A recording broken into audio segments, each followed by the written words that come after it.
भाई संसार में हे दानवेंद्र, इस संसार में जो आया है, इस संसार मृत्यु लोक है। मृत्यु लोक का एक ही सत्य है कि जो आया है वो जाएगा, चाहे राजा हो चाहे रंक हो, सबने इस संसार से जाना है।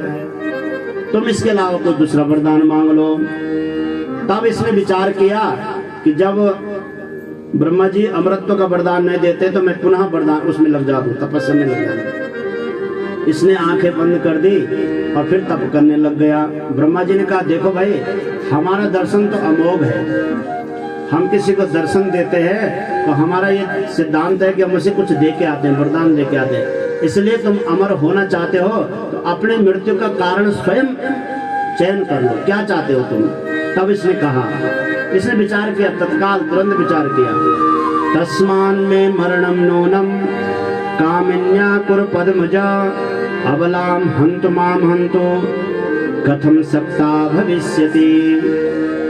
अगर आप मेरी मृत्यु ही निश्चित करना चाहते हैं तो मैं ऐसे स्त्री के हाथ से मरूं जो किसी माँ के गर्भ से जन्म न ले।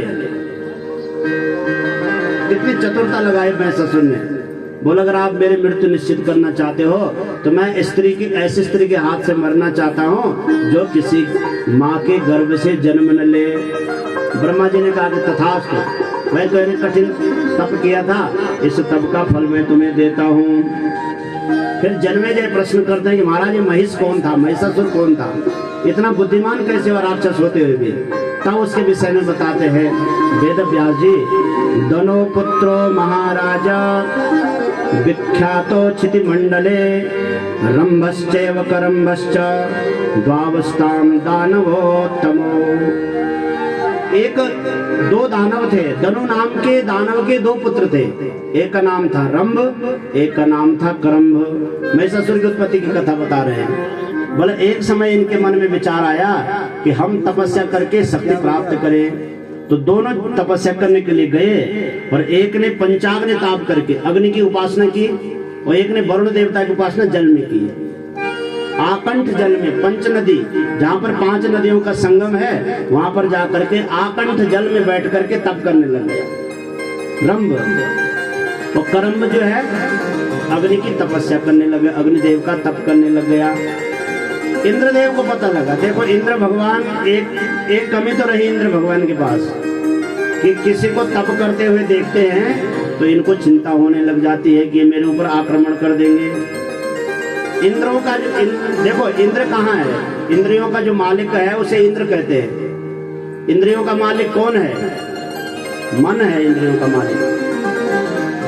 5 ज्ञान इंद्रिय है ना, श्रोत्रम चक्षुस्पर्शनम च रसनम घ्राणम एव च। हमारे जो शरीर की रचना हो रखी है वैसे 25 तत्वों से सांख्य शास्त्र कहता है कि हमारा जो शरीर बना है 25 तत्व है। बोला मूल में अहंकार है, अहंकार से ही पंच तन मात्राएं, पंच ज्ञान इंद्रिया, पंच कर्म इंद्रिया, ये जो है पंच महाभूत। कितने हो गए? 20। पंच ज्ञान इंद्रिया, पंच कर्म इंद्रिया, 5 जोड़ते जाओ आप। पंच ज्ञान इंद्रिया, पंच कर्म इंद्रिया, पंच महाभूत। पंच महाभूत कौन है? पृथ्वी, जल, तेज, वायु और आकाश। 5 महाभूत हो गए। 5 ज्ञान इंद्रिया कौन हो गए?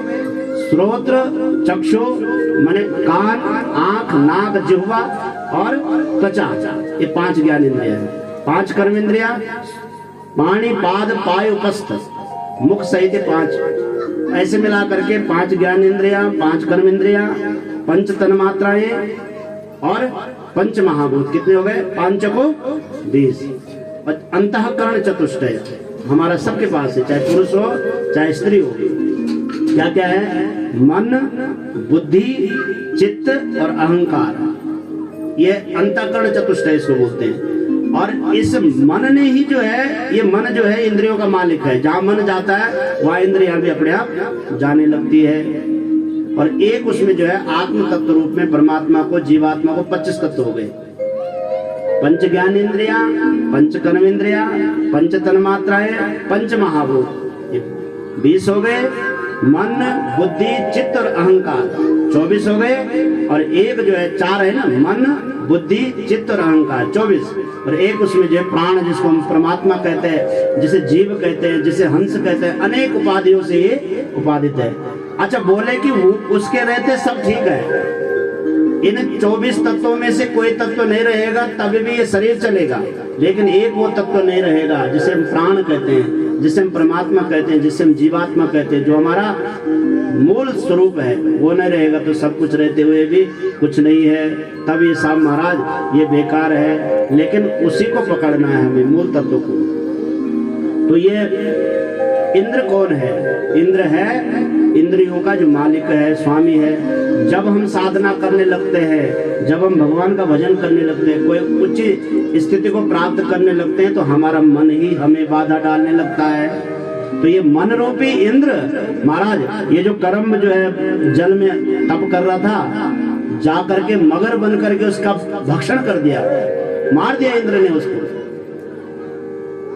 वो जब मर गया तो दूसरा भाई ने जब ये समाचार मिला कि इंद्र ने जो है चालबाजी से मेरे भाई को मार दिया, वो तप कर रहा था, तो इसने भी सोचा कि मैं भी अग्नि में अपने शरीर को त्याग देता हूँ। और उसने तलवार निकाली, अपना सिर काटने लगा। इतने में अग्निदेव प्रकट हो गए। अग्निदेव ने कहा कि तुम अपने प्राण क्यों त्याग रहे हो? नहीं त्यागना है। एक भाई को जो है इंद्र ने जो है छल पूर्वक मार डाला। ऐसे देवताओं से क्या करना हमें? जब इंद्र ने मार दिया तो तुम तो इंद्र के सेवक हो, अग्नि इंद्र के अंतर्गत रहने वाला है। बोला नहीं, मैं देवताओं में अग्रगणी हूँ। इंद्र यद्यपि हमारे राजा है, लेकिन मैं विवेक विहीन नहीं हूँ। अग्निदेव ने कहा तुम वरदान मांगो। तो बोला वरदान देना चाहते हो तो ऐसा पुत्र दो मुझे जो पुत्र इंद्र को परास्त कर सके। बोला अगर वरदान देना चाहते हो ऐसा वरदान दो मुझे जो इंद्र को परास्त कर सके, क्योंकि इंद्र ने ही आज जो है मेरे भाई को मारा है। उसने कहा ठीक है भाई करम, तुम आगे जा करके जिस पे तुम प्रेम भाव से दृष्टि डालोगे उसी से तुम्हारे पुत्र की उत्पत्ति हो जाएगी। अब देखो बड़ी विचित्र कथा है देव भागवत। अभी आगे जा रहा था और उधर से एक भैंस जा रही थी और महिष पे इसने दृष्टि डाली और महिष से एक जो है असुर की उत्पत्ति हो गई। वर्णन है महाराज, ऐसी ये भैंसे की तरह हो गया, इसके सींग भी भैंसे की तरह महिषासुर की उत्पत्ति हो गई। अब जब महिषासुर आया, महिषासुर ने वही महिषासुर फिर कहाँ गया? महेंद्र पर्वत पर भगवान ब्रह्मदेव का तप किया 10,000 वर्षों तक और तपस्या करके अब क्या वरदान प्राप्त कर दिया उसने? वरदान प्राप्त कर दिया कि उसे वो स्त्री मारेगी जो किसी माँ के गर्भ से जन्म न लेगी। उसने सीधा इंद्रलोक पर आक्रमण किया, देवताओं को परास्त किया, इंद्राधिपति बन गया। सारे देवता परेशान हो गए। अग्निदेव ने कहा कि इंद्र गलती तुम्हारी है, तुम अगर उसके भाई को नहीं मारते तो आज हम तुम्हारे चक्कर में भटकते नहीं। कहीं ना कहीं गलती आपकी है। इंद्र ने कहा गलती तो मैंने किया, मैंने इसलिए किया था गलती कि कोई हमारा राज सिंहासन न छीने, लेकिन वो तो बैठ गए, अब करे क्या? उपाय करो। देवता परेशान हो गए महाराज। वर्णन है कि अनेक बार उसने देवताओं को दंडित किया। एक आदमी अगर गड़बड़ी करता है तो पूरे कुल को उसका परेशानी दुख भोगना पड़ता है। अब इंद्र तो मालिक था ना परिवार का, भाई देवलोक का मालिक है। इंद्र ने गलती की तो महिषासुर ने सारे देवताओं को कई बार सताया। वर्णन है महाराज, अंतिम में देवता लोग परेशान हुए। सब देवता लोग कैलाश में जाते हैं, भगवान से प्रार्थना करते हैं शिव जी से कि हे शिव भगवान आप इस संकट से हमें बचाइए। भगवान शिव ने ध्यान लगाया तो भगवान को पता था कि अरे इसे तो ऐसा वरदान मिला है कि कोई भगवती ही उसे मार सकती है। फिर भगवान शिव ने कहा कि ऐसा है वैकुंठ लोग चलते हैं भगवान के पास। वैकुंठ लोग गए, वैकुंठाधिपति भगवान नारायण ने भी देखा इसे तो वरदान विचित्र मिला हुआ है, इसे मार नहीं सकते हम।